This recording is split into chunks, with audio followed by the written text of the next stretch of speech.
Bible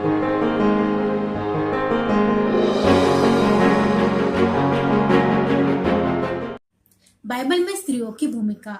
Bible में बहुत सारी स्त्रियों के बारे में लिखा हुआ है, उनके जीवन के बारे में, चरित्र के बारे में, व्यवहार के बारे में, उन्होंने कैसे कैसे काम किए और परमेश्वर ने अपनी महिमा के लिए उनको कैसा खड़ा किया है। ये हम अलग अलग पार्ट में अलग अलग स्त्री के जीवन के जरिए सीखेंगे। आज की कहानी है मरियम मगदलिनी, पहली महिला प्रचारक। मरकुस 16वां अध्याय 9वां और 10वां वचन। सप्ताह के पहले दिन भोर होते ही वह जी उठकर पहले पहल मरियम मगदलिनी को, जिसमें से उसने 7 दुष्ट आत्माएं निकाली थी, दिखाई दिया। उसने जाकर उसके साथियों को, जो शोक में डूबे हुए थे और रो रहे थे, समाचार दिया। अभी हम बाइबल से देखेंगे। जब सबका दिन बीत गया तो मरियम मगदलिनी और याकूब की माता मरियम और शलोमी ने सुगंधित वस्तु मोल ली कि आकर यीशु मसीह की लोथ पर मले। और सप्ताह के पहले दिन बड़ी भोर, जब सूरज निकला ही था, वे कब्र पर आए और आपस में कहते थी, हमारे लिए कब्र के द्वार पर से पत्थर कौन लुढ़काएगा। जब उन्होंने आंख उठाई तो देखा कि पत्थर लुढ़का हुआ है, क्योंकि वह बहुत ही बड़ा था। और कब्र के भीतर जाकर प्रभु यीशु की लोथ को न पाया। जब वे इस बात से भौचक्की हो रही थी, देखो 2 पुरुष झलकते वस्त्र पहने हुए उनके पास खड़े हुए और वह चकित हुई। उन्होंने से कहा, चकित मत हो, तुम यीशु नासरी को जो क्रूस पर चढ़ाया गया है ढूंढती हो। वह यहाँ नहीं परंतु जी उठा है। मरियम मगदलिनी कब्र के बाहर रोती रही और पीछे मुड़कर उसने यीशु को खड़ा देखा और न पहचाना कि ये यीशु है। यीशु ने से कहा, हे नारी, क्यों रोती है, किसको ढूंढती है। उसने माली समझकर उससे कहा, हे महाराज, यदि तूने उसे उठा लिया है तो मुझसे कहा कि उसे कहाँ रखा है और मैं उसे ले जाऊंगी। यीशु ने से कहा, मरियम। उसे पीछे फिरकर उसे इब्रानी में कहा, रब्बूनी, अर्थात हे गुरु। यीशु ने से कहा, मुझे मत छू, क्योंकि मैं अब तक पिता के पास ऊपर नहीं गया, परंतु मेरे भाइयों के पास जाकर उनसे कह दे कि मैं अपने पिता और तुम्हारे पिता और अपने परमेश्वर और तुम्हारे परमेश्वर के पास ऊपर जाता हूँ। मरियम मगदलिनी ने जाकर चेलों को बताया कि मैंने प्रभु को देखा है और उसने मुझसे ये बातें कही। अब हम ये देखेंगे परमेश्वर इन वचनों से हमसे क्या बात करना चाहते हैं, हमें क्या सिखाना चाहते हैं। बाइबल के नया नियम में मरियम नाम की 6 स्त्रियां हैं, जिनमें से मरियम मगदलिनी एक है। कफरनहूम और तिब्रियास के मध्य में मगदला नामक एक छोटा नगर है। वहां की मरियम रहने वाली थी, इस वजह से उसका नाम मरियम मगदलिनी पड़ा। यीशु मसीह ने मरियम मगदलिनी में से 7 दुष्ट आत्माएं निकाली थी।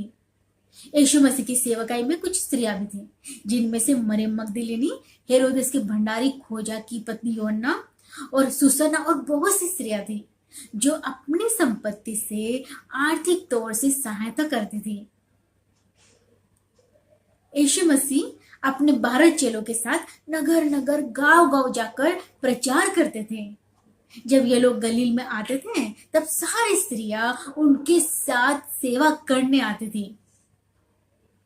परंतु यीशु मसीह को जब पकड़वाया गया, उनको क्रूस पर लटकाया गया और जब वह जी उठे, इन सारी घटनाओं में 12 चेले यीशु को छोड़कर भाग गए थे।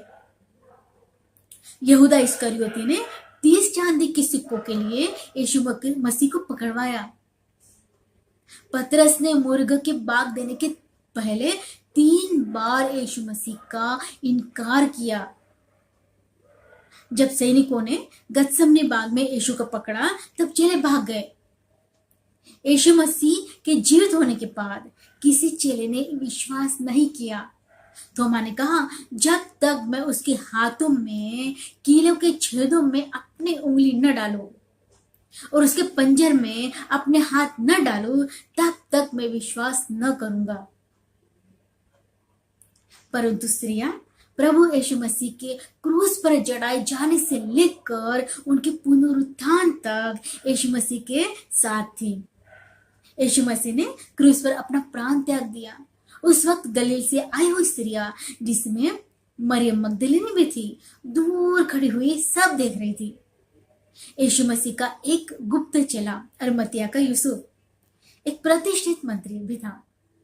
उसने पिलातुस से विनती की कि यीशु मसीह की लोथ वो ले जाए, और उस स्थान पर जहां यीशु क्रूस पर चढ़ा गया वह एक बारी थी, और उस बारी में नई कब्र थी। वहां यीशु मसीह को रखा उसने। और जो स्त्रियां गलील से आई थी उनमें मरियम मगदलिनी भी थी, जिसने पीछे पीछे जाकर उस कब्र को देखा। और सप्ताह के पहले दिन मरियम मगदलिनी और स्त्रियां यीशु मसीह के लोथ पर सुगंध द्रव्य लगाने आई, और वे सोच रही थी कब्र का बड़ा पत्थर हमारे लिए कौन हटाएगा। स्त्रियां जो सोच रही थी उनके सोचने से बढ़कर प्रभु ने वहां काम किया। जब वह कब्र पर पहुंची तो पत्थर पहले से ही हटा हुआ था और यीशु मसीह जी उठे थे। व्यवस्था विवरण 6 अध्याय 5वां वचन, मत्ती 22वां अध्याय 37वां वचन, लूका 10वां अध्याय 27वां वचन। इन वचनों में ये लिखा है, उसने उससे कहा, तू परमेश्वर अपने प्रभु से अपने सारे मन और अपने सारे प्राण और अपनी सारी बुद्धि के साथ प्रेम रख। मरियम प्रभु यीशु मसीह से अपने सारे मन, प्राण, बुद्धि से प्रेम करती थी। और यीशु मसीह जी उठने के बाद सर्वप्रथम मरियम मगदलिनी को अपना दर्शन दिया कि वो जीवित है, और यह समाचार अपने चेलों को और अन्य लोगों को बताने को कहा। जब कोई विश्वासी परमेश्वर से प्रेम करते हैं तो वे बुराई और अपराधी स्वभाव से दूर हो जाते हैं। जिनके मन शुद्ध है वे परमेश्वर को देखेंगे। मरियम मगदलिनी ने यीशु को देखा, उससे बातें की और सुसमाचार की सेवकाई को पाया।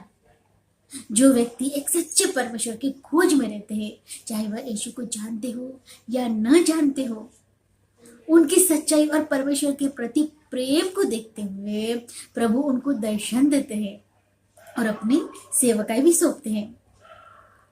जैसे हम साधु सुंदर सिंह के जीवन में देख सकते हैं। पहले वो मसीह विरोधी थे, बाद में उन्होंने सच्ची शांति देने वाले परमेश्वर को ढूंढना शुरू किया और प्रभु यीशु ने उन्हें दर्शन दिया। उसके बाद से वह प्रभु के सुसमाचार को लेकर लोगों को सुनाने बहुत कठिन जगह गए, जोखिम भरी जगह गए। वो सच्चा और जीवित परमेश्वर यीशु मसीह ही है, और जो सच्चे मन से प्रभु को ढूंढते हैं यीशु मसीह उनको दर्शन देते हैं। दूसरा कुरिन्थियों 5वां अध्याय 18 और 19वां वचन।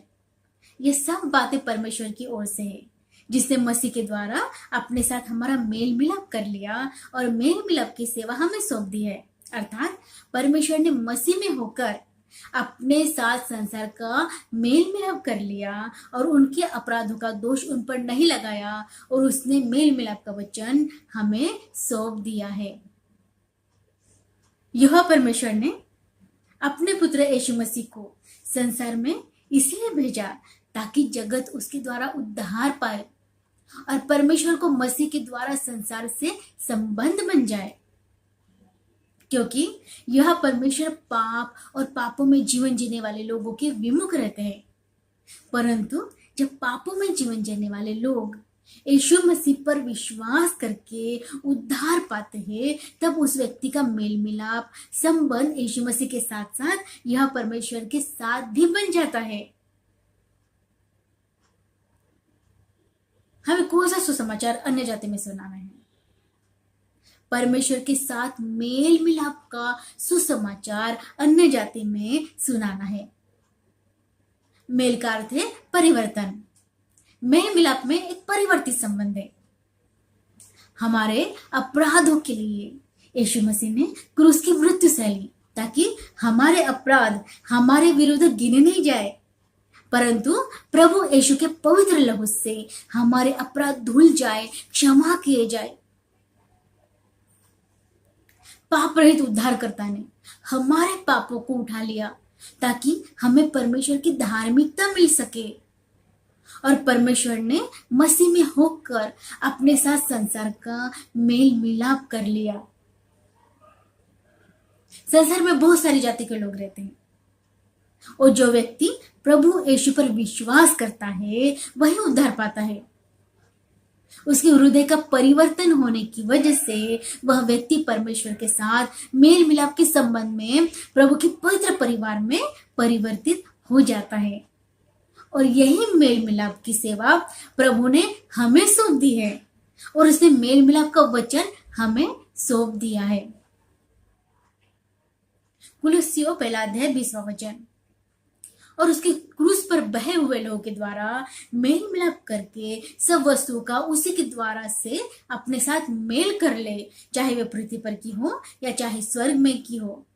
जो लोग बुराई और अपराध में जीवन बिताते हैं वे प्रभु से दूर रहते हैं, परंतु जब उनके पास प्रभु के मेल मिलाप का वचन, जो कि यह है, पवित्र शास्त्र के वचन के अनुसार यीशु मसीह हमारे पापों के लिए मर गया और गाड़ा गया, और पवित्र शास्त्र के अनुसार तीसरे दिन जी उठा, यह सुसमाचार हमें सुनाया जाता है।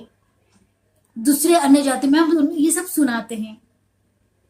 तब लोग अनंत जीवन देने वाले प्रभु यीशु मसीह पर विश्वास करते हैं, अपने पापों का प्रायश्चित करते हैं, अपने किए हुए अपराधों की क्षमा मांगते हैं। तब प्रभु यीशु मसीह क्रूस पर बहे हुए लहू के द्वारा उनके पापों को ढांप देता है और धो देता है, उनको उद्धार देता है।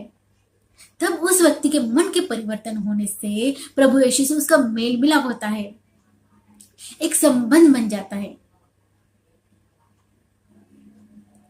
यीशु मसीह में विश्वास के द्वारा ही लोगों का परमेश्वर के साथ मेल मिलाप होता है, और जब विश्वासी का प्रभु के साथ मेल मिलाप होता है तब परमेश्वर का आत्मा पाप और मृत्यु के अधिकार से उन्हें स्वतंत्र कर देता है। उदाहरण में हम देख सकते पौलुस के जीवन के बारे में। पौलुस यीशु मसीह को एक साधारण व्यक्ति समझता था और प्रभु के चेलों को घात करने और धमकाने की धुन में रहता था, परंतु जब प्रभु यीशु ने उसको दर्शन दिया तब उसके मन का परिवर्तन हुआ, उसकी जीवन शैली में परिवर्तन आ गया, और वह यीशु मसीह का सेवक बन गया, सुसमाचार प्रचारक बन गया, और उसने नया नियम की 13 पत्रियां लिखी। यीशु मसीह ने पृथ्वी पर 3.5 साल तक सेवकाई करी।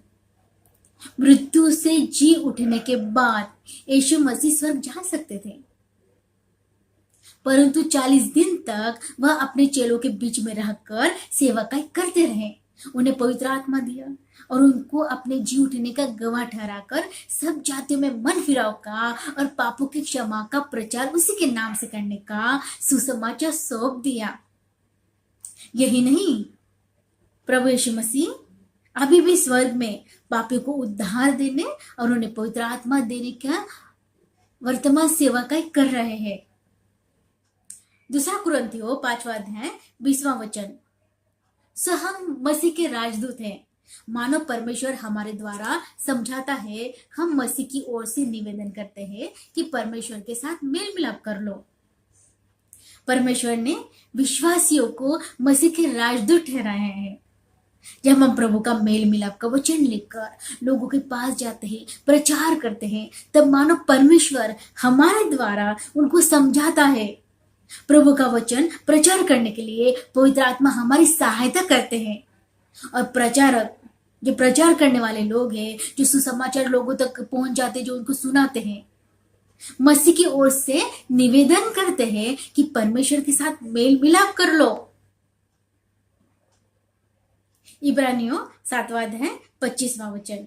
इसलिए जो उसके द्वारा परमेश्वर के पास आते हैं वह उनका पूरा पूरा उद्धार कर सकता है, क्योंकि वह उनके लिए विनती करने को सर्वदा जीवित है। विश्वासी जन प्रभु यीशु के लहू से अपने अपराधों को धोकर मन परिवर्तन करके यीशु मसीह के साथ संबंध बना चुके हैं। मसीह के द्वारा परमेश्वर के साथ मेल मिलाप कर लिया है। इस मेल मिलाप को अपने तक सीमित नहीं रखना है, परंतु मेल मिलाप के वचन को लेकर संसार के लोगों में प्रचार करना है। जो मेल मिलाप की सेवा प्रभु ने मरियम मगदलीनी को सौंपी थी, वही सेवा आज हर एक विश्वासी के लिए सौंपी गई है। यीशु मसीह जीवित परमेश्वर है और वह सबको उद्धार देने के लिए सदैव तैयार है। संपूर्ण मानव जाति और अन्य जाति दोनों ही को परमेश्वर के साथ मेल मिलाप करने की आवश्यकता है, क्योंकि सभी समान रूप से पाप के अधिकार में है। यीशु मसीह से सब पापियों का मेल मिलाप होगा, तभी उन्होंने अपराध, वासनाएं, व्यसन, अंधकार की बातें संसार से दूर हो जाएगी और प्रभु का राज्य स्थापित होगा। यीशु मसीह मन का, हृदय का परिवर्तन करते हैं, किसी के धर्म, जाति, कुल का परिवर्तन नहीं करते। भजन संहिता 75 अध्याय 9वां वचन, परंतु मैं तो सदा प्रचार करता रहूंगा, मैं याकूब के परमेश्वर का भजन गाऊंगा। परमेश्वर इस वचन से आशीषित करे। धन्यवाद।